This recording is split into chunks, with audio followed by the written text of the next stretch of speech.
امام اعظم ابو حنیفہ کے پڑوس میں ایک موچی رہتا تھا۔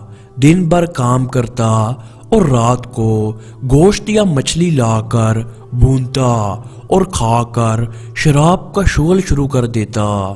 امام اعظم ابو حنیفہ ساری رات نماز پڑھتے تھے۔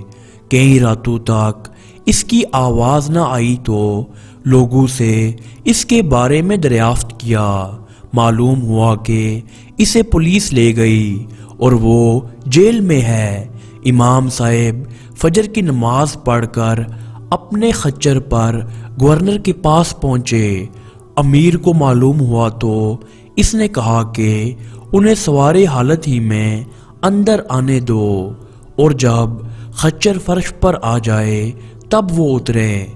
گورنر نے اعزاز کے ساتھ ان کا استقبال کیا اور تشریف آوری کا سبب دریافت کیا۔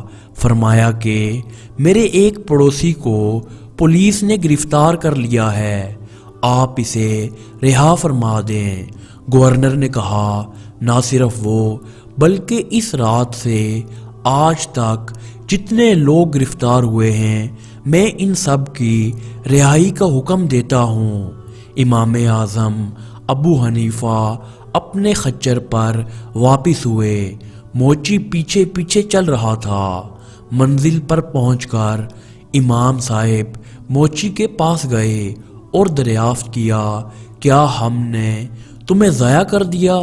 اس نے جواب دیا نہیں بلکہ حفاظت کی اور پڑوسی کا حق ادا کیا۔ اللہ آپ کو جزائے خیر دے۔